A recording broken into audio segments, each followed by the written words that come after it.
Era evidente que eu tinha cometido dois novos e lamentáveis erros.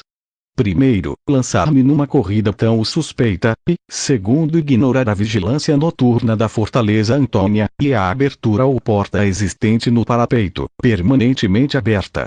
Parei imediatamente. Esperei que se aproximassem.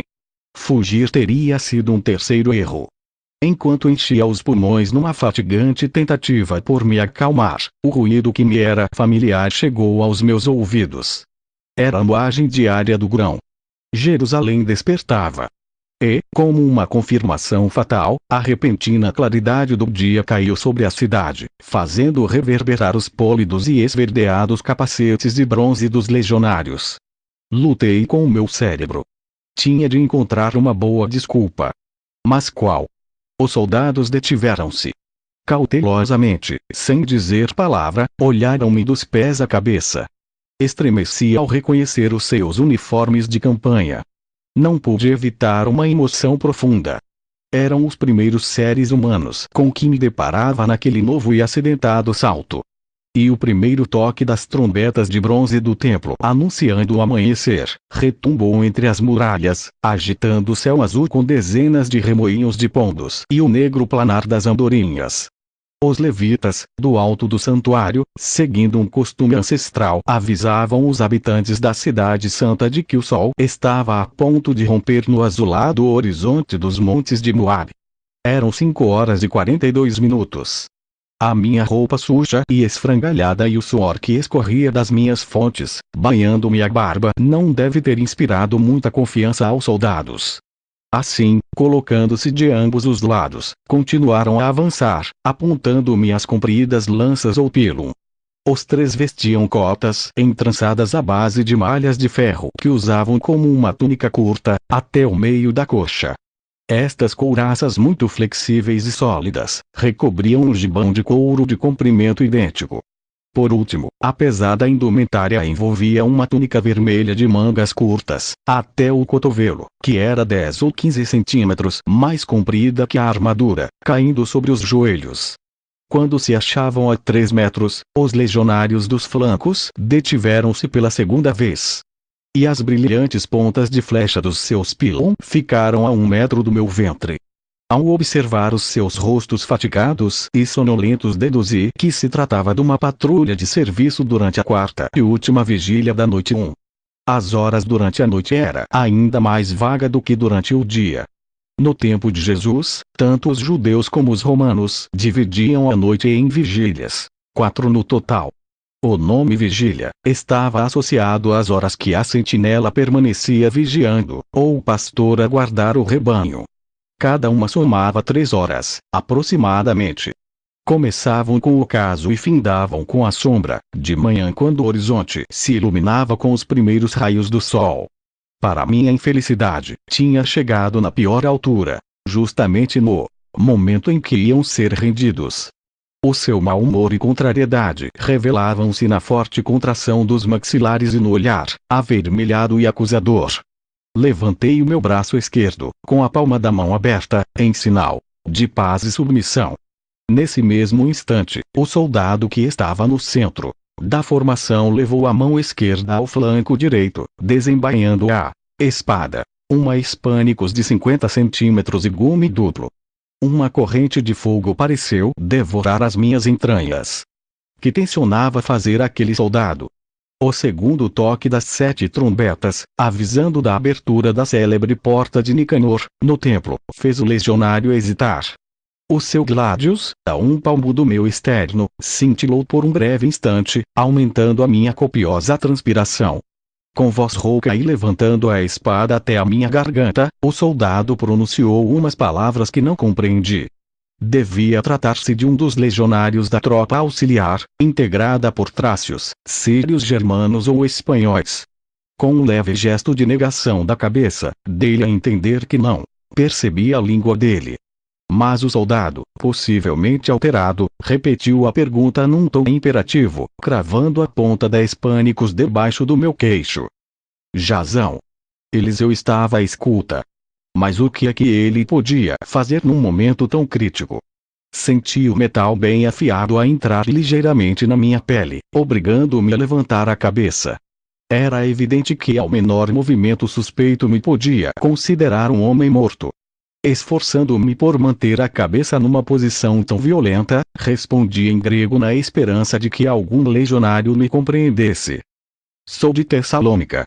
O soldado que estava à minha esquerda pareceu compreender, na mesma gíria utilizada pelo que mantinha a arma debaixo do meu queixo, comentou qualquer coisa com os seus colegas. Avançou e, colocando-se junto ao da Hispânicos, despejou uma série de perguntas acusadoras. Por que corrias? A quem roubaste? Reconhece que és um bastardo e porco judeu. Fala. Dificilmente o poderia fazer. Assim, apontando com o indicador esquerdo para a ponta da espada, supliquei-lhes que baixassem a arma. A pressão diminuiu, mas o Gladius permaneceu a muito poucos centímetros do meu pescoço. Engoli em seco e, simulando uma comichão inexistente, cocei-me fazendo força no meu ouvido direito, ao mesmo tempo que tentava esclarecer aquele mal-entendido. Lamento muito. Não era minha intenção. Sou grego e amigo do procurador. Tenho um salvo-conduto. A dureza do meu sotaque e a menção do salvo-conduto aliviaram a tensão. Mas o improvisado intérprete, desconfiando e levantando os pedaços rasgados da minha túnica com a ponta do seu pilum, insistiu. E isto? Quando eu ia esclarecer a razão do estado lamentável das minhas vestes, o soldado colocou de novo a sua lança em posição vertical e, num furor súbito, deu-me uma forte e sonora bofetada. Mentes. Por que corrias? O meu rosto endureceu, pressionando os maxilares num ataque de ira, encarei o jovem soldado da infantaria lançando-lhe em pleno rosto. Civiles. Levai-me ao vosso primipilos. O nome do centurião, comandante-chefe das 60 centúrias e homem de confiança de Pilatos, provocou o efeito desejado. Os lábios do legionário que me tinha esbofeteado tremeram nervosamente e a expressão do seu rosto mudou. Balbuciou palavras ininteligíveis e a Hispânicos regressou imediatamente para o seu invólucro de madeira. Quando me dispunha a mostrar-lhes o rolo com a assinatura e o selo do procurador, o intérprete, sem perder o seu tom autoritário, ordenou-me que os acompanhasse.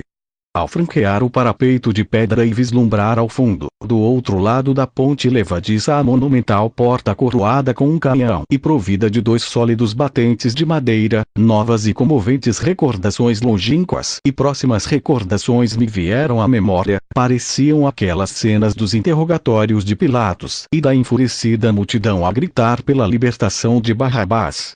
Um grupo numeroso de legionários apareceu no portão. Vestiam também o uniforme de campanha e cada um levava o seu escudo retangular, vermelho, de uns 80 centímetros de altura, com a mesma bela águia amarela que eu contemplara em ocasiões precedentes a decorar um bom, ou protuberância central. Avançaram com alguma pressa e, mesmo à beira do fosso, juntaram-se aos meus 3 guardiões. Trocaram algumas palavras entre si, sem deixarem de me observar, puseram-se novamente em movimento, ordenando-me que atravessasse com eles a ponte de troncos grossos para entrar no interior da fortaleza.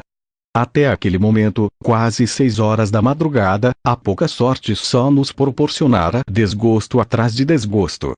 Resignado, deixei-me conduzir. Ao cruzar a muralha, pensei que a patrulha se dirigia para o terraço onde Pilatos tinha tentado administrar justiça, na cadeira curul, na manhã de sexta-feira. Não foi assim. Mal pusemos os pés no grande pátio e nos brancos seixos que o pavimentavam, os legionários pararam. 2 deles afastaram-se até a um quartito de adobe, encostado a um muro e à esquerda da grande porta aberta na muralha, a qual, ao que parecia, servia de posto de guarda. Por um momento, no silencioso espreguiçar do amanhecer, vieram-me à memória os gritos da multidão, congregada naquele mesmo recinto, reclamando a liberdade de Barrabás, o revolucionário, e a execução de Jesus. Uma robusta silhueta, surgindo na penumbra da porta do posto de guarda, dispersou as minhas recordações. Era um optio, uma espécie de ajudante ou homem de confiança dos centuriões, e responsável pela vigília, ou vigilância noturna naquele setor. Veste-a como os legionários, a túnica com gládios à direita e no flanco oposto, um pequeno punhal, espécie de greba, que se abandola desde o jói diferença. Estava no malho até o começo do. Adaptava a perna direita, com pé. Sem dúvida, um vestígio militar da época do manípulo.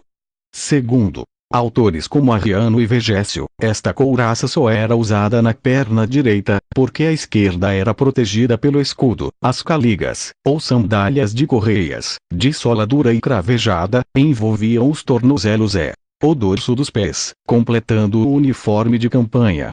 Durante breves instantes, reclinado displicentemente no gonzo da porta e a tamborilar com os dedos dentro de uma escudela de madeira, revistou-me dos pés à cabeça. Concluído o exame, foi se aproximando com lentidão e ar cansado. Ao chegar ao pé de mim, baixou os olhos, entretendo-se com os rasgões do manto e da túnica. Tirou uma tâmara do fundo da tigela e, com um sorriso malicioso, levou-a à boca. A negra carne que atacava os poucos dentes que lhe restavam, era um exato reflexo dos seus pensamentos. Mastigou o fruto parcimoniosamente e, ante a expectativa dos seus homens, cuspiu o caroço entre as minhas sandálias. Não pestanejei. E, com idêntica frieza, aguentando seu olhar desafiador, estendi-lhe o salvo-conduto. A minha firmeza fê-lo hesitar. Com um safanão, tirou-me o rolo. E por que queres ver sífilis? Perguntou, por fim, devolvendo-me o documento. Era preciso arriscar. Supondo que a patrulha de vigilância no sepulcro já tinha regressado à fortaleza e que a notícia do estranho desaparecimento do cadáver do crucificado era sobejamente conhecida pelo Optio, comuniquei-lhe que tinha acontecido qualquer coisa especial.